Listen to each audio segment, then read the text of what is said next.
Perkenalkan, saya Putu Surya Pradipta Haryanto Putra, dokter muda dengan NIM 20020120885 yang sedang menjalani KKM di program studi anestesi dan terapi intensif FK Unut, yang pada kesempatan kali ini akan mempresentasikan tentang tata laksana metode preoperatif pada pasien dengan usia 50 tahun dengan diagnosa apendisitis.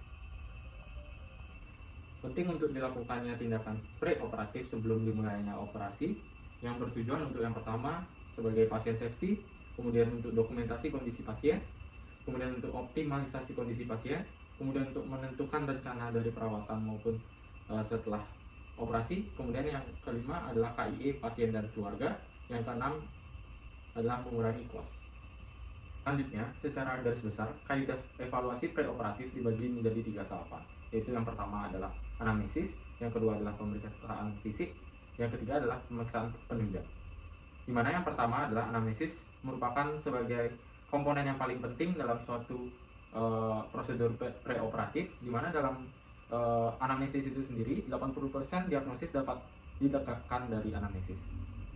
Tahapan yang pertama yaitu adalah anamnesis, di mana anamnesis dapat dilakukan baik secara auto anamnesis, yaitu ke pasiennya secara langsung, maupun secara alur anamnesis, yaitu kepada keluarga maupun saksi. Di sini saya akan mempraktekkan secara auto anamnesis, yaitu kepada pasiennya langsung. Baik, di sini saya akan mulai dari anamnesis. Sebelumnya, yang pertama adalah yang paling penting juga adalah memperkenalkan diri dan memastikan identitas dari pasien itu sendiri. Baik, selamat malam Bapak. Perkenalkan, nama saya Dr. Muda Surya, dokter muda yang bertugas untuk melakukan wawancara sebelum dilakukannya prosedur lebih lanjut kepada Bapak. Sebelumnya dengan Bapak siapa? Bapak Agus. Bapak Agus, usianya berapa? 50 tahun. Baik, Bapak Agus, ada keluhan apa ya sebelumnya? Di perut kanan saya sebelah sini tuh serasa sakit. Serasa sakit di perut kanan saja? Iya. Kemudian Bapak merasakan sakitnya sejak kapan? Kemarinnya kapan Pak? 2 hari yang lalu. 2 hari yang lalu. Kemudian Bapak memutuskan untuk berobat ke sini ya? Iya. Itu dirasakan nyerinya, kalau saya berikan angka 1 sampai 10, di angka berapa Pak? 9 yang Bapak rasakan. Jadi sakit sekali ya Bapak ya? Biasanya itu muncul atau terasa lebih berat kalau Bapak gimana?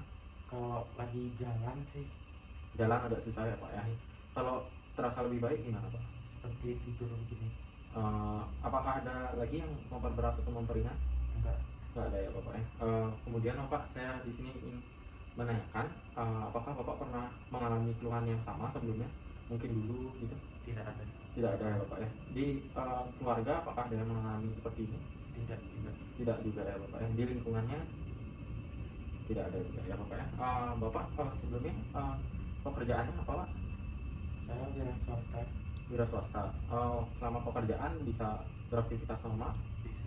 Sehari-hari normal sebelum sakit? Normal, naik motor normal. Naik tangga, jalan biasa ya Bapak ya? Biasa. Baik, kemudian apakah Bapak merokok sebelumnya? Iya. Rokok sebelumnya sudah lama ya Bapak ya? Aktif banyak apa Pak sehari? Aktif. Kemudian kalau alkohol, apakah Bapak rutin mengonsumsi? Enggak ya? Pada anamnesa preoperatif penting juga untuk menanyakan riwayat operasi kepada pasien. Baik Bapak, sebelumnya apakah pernah menjalani tindakan operasi? Pernah. Kapan itu Pak? Sekitar 10 tahun yang lalu. Itu kalau boleh tahu kenapa ya Pak? Di tulang lengan tangan saya patah. Oh, patah. Bapak ingat waktu itu dibiusnya bagaimana? Seingat saya bius total, habis itu saya langsung tidur, langsung selesai operasi. Oh, jadi Bapak tidak ingat ya, langsung tidur aja, langsung bangun udah selesai.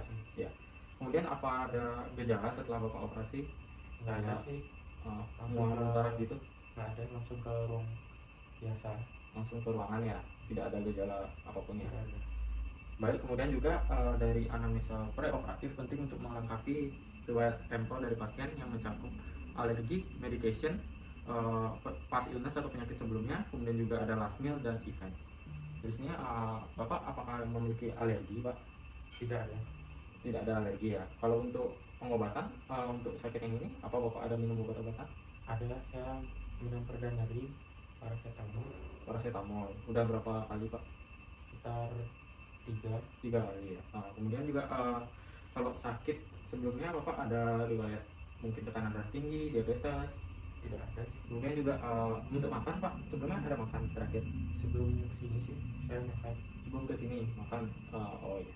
Kemudian pada riwayat empel juga penting ditanyakan mengenai kebiasaan buruk berupa merokok dan minum alkohol.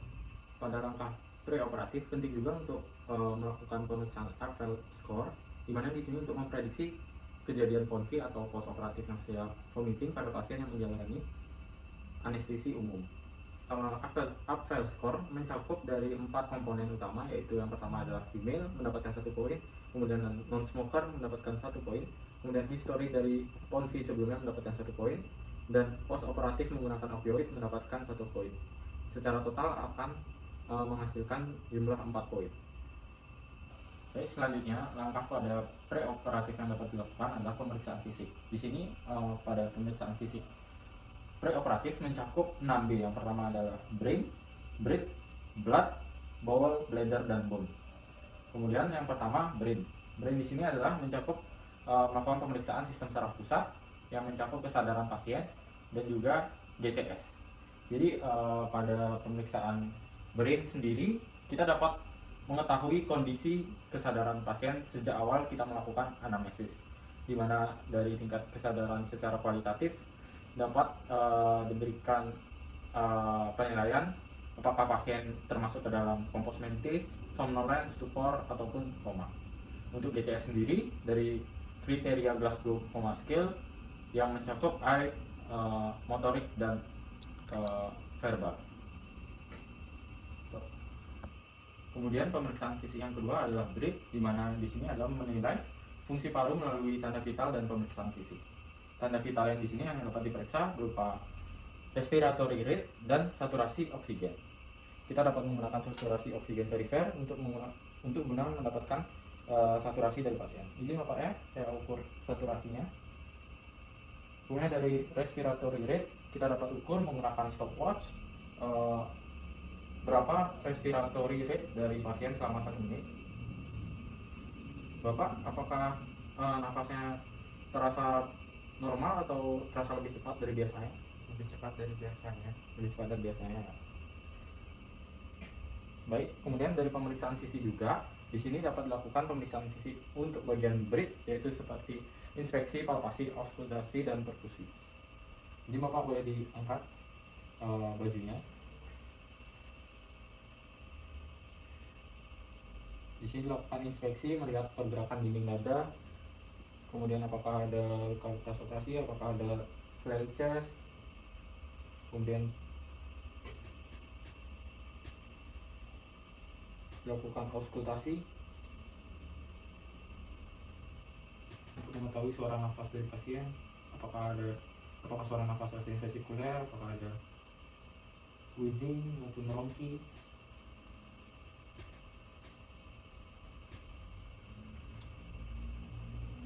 Kemudian palpasi untuk mengetahui dari vocal frame pasien, Bapak bisa bilang 77. Jadi 77. Kemudian palpasi untuk mengetahui batas-batas dari paru-paru pasien.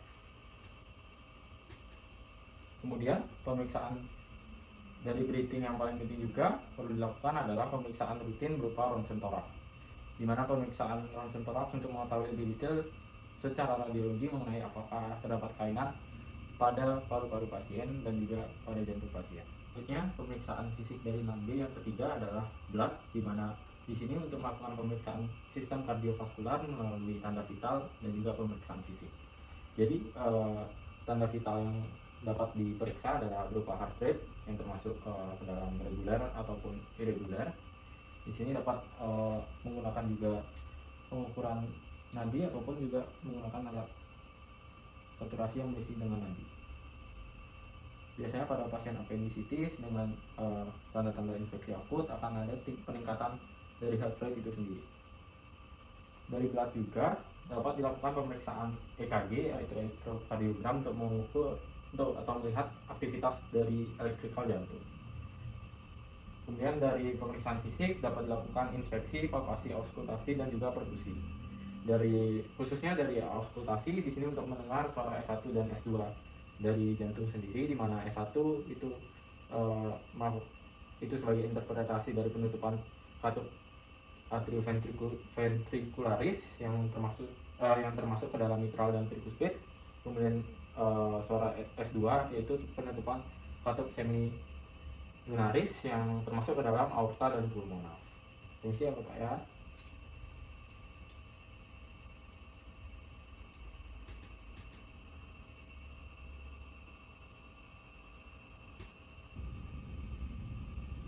Termasuk juga dalam pemeriksaan fisik pada blood, yaitu adalah metabolic equivalent of functional capacity, di mana terdiri dari 12 skor.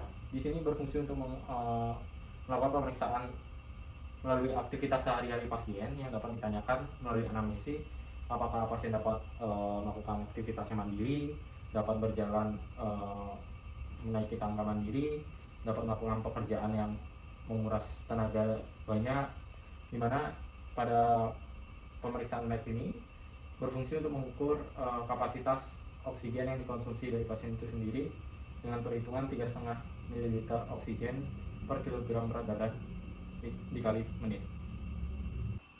Baik, selanjutnya pemeriksaan fisik 6B yang keempat adalah pemeriksaan bawel atau usus, di mana di sini adalah melakukan pemeriksaan fungsi dari gastrointestinal yang mencakup inspeksi, auskultasi, perkusi, dan palpasi.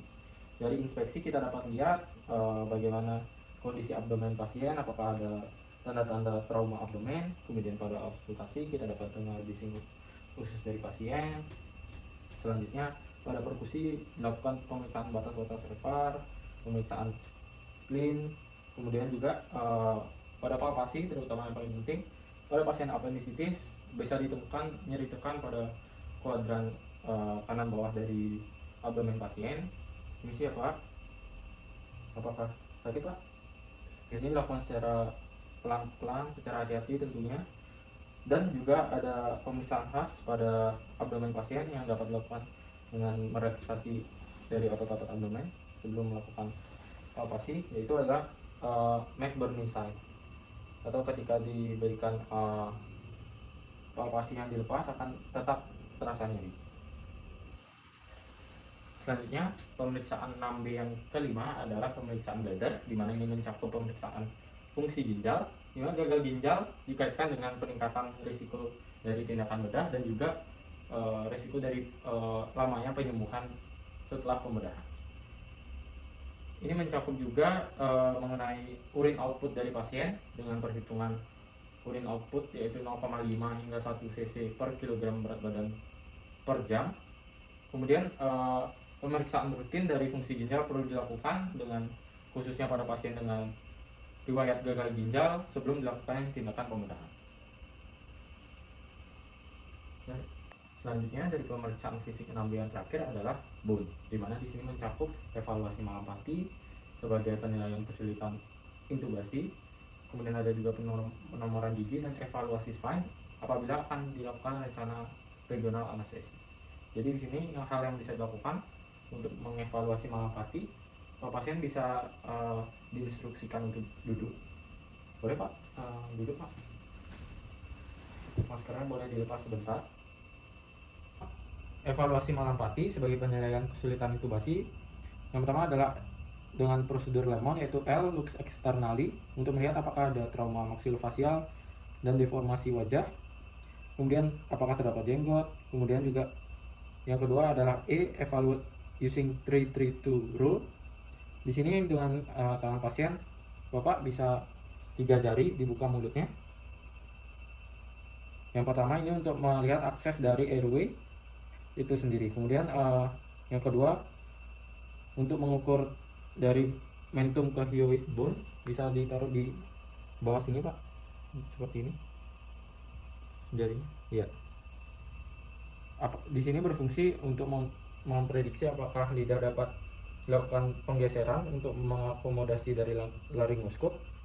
Kemudian yang kedua terakhir yaitu theomental distance, 2 jari. Ya, di sini untuk memprediksi lokasi dari laring itu sendiri sebagai base dari lidah. Selanjutnya sudah Bapak, yaitu adalah evaluasi dari malampati itu sendiri. Pasien diinstruksikan untuk membuka mulut secara lebar dan lidah dikeluarkan. Jadi ada 4 klasifikasi dari malampati itu sendiri. Di sini dapat dilihat dari kondisi pasien. Kemudian untuk lemon dari O, obstruction, kita lihat apakah ada tanda-tanda obstruksi, baik itu di epiglottis, corpus alunum, obesitas, ataupun ada tanda-tanda dari head and neck cancer. Baik, sudah Bapak. Kemudian dari neck sendiri kita lihat apakah pasien memiliki trauma servikal, menggunakan collar neck, dan apakah pasien termasuk ke dalam geriatri yang akan mengalami kesusahan dalam fleksi dan defleksi dari leher itu sendiri. Baik, selanjutnya evaluasi dari spine. Apabila pasien diindikasikan untuk dilakukan regional anestesi, penting untuk mengevaluasi spine dari pasien. Izin Bapak, boleh duduk, posisi duduk. Izin dibuka dari bajunya, diangkat Pak. Pada spine kita dapat pastikan tidak ada terdapat infeksi ataupun luka pada area spine, tidak terdapat trauma sebagai indikasi untuk dilakukannya regional anestesi pada daerah spine. Bisa ditutup Pak. Setelah dilakukannya pemeriksaan fisik 6B, penting juga untuk memantau dari 7 area homeostasis pasien, di mana yang pertama yaitu nutrisi. Jadi puasa makanan padat preoperasi selama 8 jam penting dilakukan, dan 2 jam sebelum operasi pasien diberikan clear water sebanyak 200 ml minimal, dengan defisit cairan puasa diganti di ruangan dengan infus ringan watat maintenance. Jadi perlu dilakukan KI kepada pasien, Bapak. Di sini akan ada rencana operasi, jadi Bapak harus puasa sebelum dilakukan tindakan operasi untuk mencegah nanti Bapak bisa muntah seperti itu ya selama dilaksanakan operasi. Bapak karena akan dilakukan operasi besok pagi, jadi Bapak terakhir batas makan yaitu pukul jam 12 malam nanti ya Bapak ya. Dan untuk minum Bapak boleh minum sampai nanti pagi jam 4 ya. Minumnya pun hanya air putih saja ya. Setelah dilakukan penjelasan mengenai nutrisi, pemantauan homeostasis selanjutnya yang kedua adalah oksigen dan CO2. Jadi dilakukan monitoring dengan saturasi dan dapat diberikan suplementasi oksigen apabila perlu.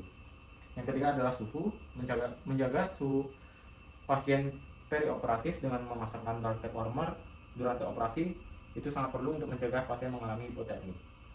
Kemudian yang keempat adalah volume dan tekanan, di mana pasien terinfus dari ruangan sehingga mulai induksi dengan status euforimia dan tidak mengejar defisit cairan puasa intraoperasi itu penting dilakukan. Jadi tekanan darah basal dievaluasi pagi hari sebelum menuju ruang operasi. Jadi dalam keadaan pasien sudah harus terpasang infus sebelum masuk ruang penerimaan operasi. Yang kelima yaitu adalah cairan dan elektrolit. Penting untuk memantau tanda-tanda vital, kemudian intake, output pasien, nadi kuat angkat, mukosa lembab, turgor kulit, maupun urin output dari pasien itu sendiri. Kemudian juga pemantauan cairan, penggantian cairan, perhitungan cairan, dan juga reaksi perdarahan penting dilakukan sebelum memulai operasi. Yang keenam yaitu asam basa, penting untuk menjaga perfusi jaringan dari pasien itu sendiri selama operatif dilakukan, seperti halnya memantau HB dan juga MAP pada pasien. Yang terakhir adalah waste product, di mana pasien dengan fungsi hepar dan renal yang dalam batas normal itu penting untuk menjaga kecukupan cairan untuk menghindari hipoperfusi organ dari pasien.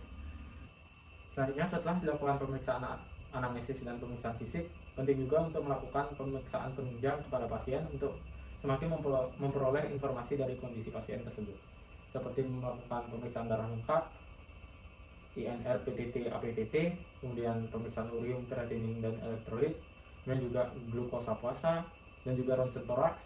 Kemudian pada appendicitis khususnya perlu dilakukan USG abdomen untuk mengetahui apakah telah terjadi perforasi sehingga menyebabkan peritonitis yang akan mempersulit dari prosedur operasi itu sendiri. Tidak lupa juga prinsip 4C dalam menentukan rencana operasi dan teknik operasi yang akan digunakan sangat penting dipersiapkan dalam prosedur preoperatif. Yang pertama adalah lokasi, posisi, durasi, dan manipulasi. Pada kasus appendicitis dengan lokasi di abdomen, dengan posisi pasien supine dan durasi berkisar 2 hingga 3 jam dengan manipulasi perdarahan. Penting untuk menentukan teknik operasi yang akan dilakukan dan rencana operasi yang akan diberikan. Terakhir, dari hasil anamnesis, pemeriksaan fisik, dan pemeriksaan penunjang dapat ditentukan kesimpulan yang berdasarkan dari status fisik ASA atau American Society of Anesthesiologists yang meliputi menjadi 6 kategori, yaitu yang pertama pasien penyakit bedah tanpa penyakit sistemik, kemudian yang kedua pasien dengan penyakit bedah dan penyakit sistemik ringan, kemudian yang ketiga pasien dengan penyakit bedah dan penyakit sistemik sedang berat yang tidak mengancam nyawa, kemudian ASA 4 pasien dengan penyakit bedah dan penyakit sistemik sedang berat yang mengancam nyawa, kemudian yang kelima ASA 5 pasien dengan penyakit bedah dan penyakit sistemik berat yang dengan atau tanpa operasi terdapat kemungkinan meninggal dalam waktu kurang dari 24 jam. Dan terakhir ASA 6 pasien mati batang otak yang akan menjalani donor organ. Kemudian penting juga sebagai tambahan, dapat diberikan kode E pada akhir kesimpulan status fisik ASA jika pasien dilakukan operasi emergensi.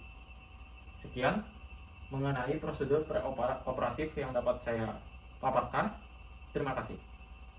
Baik Bapak, dari hasil anamnesis, pemeriksaan fisik, dan pemeriksaan penunjang yang dapat saya sampaikan yaitu adalah risiko yang akan Bapak alami selama terjadinya prosedur operasi. Dari bidang anestesi, dimulai dari intubasi sendiri itu dapat terjadi patahnya gigi, dapat terjadi luka pada saluran nafas Bapak, kemudian juga akan terjadinya kegagalan intubasi atau kegagalan pemberian nafas ya Bapak ya. Jadi segala risiko yang dapat terjadi tentu dari bidang anestesi, dari dokter akan meminimalisir terjadinya hal tersebut berdasarkan pengalaman yang dokter-dokter anestesi miliki. Tentu Bapak harus mengisi form persetujuan baik dari Bapak maupun dari pihak keluarga untuk mengetahui risiko-risiko yang sudah saya jelaskan sebelumnya. Ya Bapak, jika Bapak bersetuju, Bapak bisa mengisi form tersebut ya. Mungkin ada yang ditanyakan Bapak? Tidak. Baik Bapak, jangan lupa untuk puasa. Sekian penjelasan dari saya. Terima kasih Bapak. Terima kasih Dok.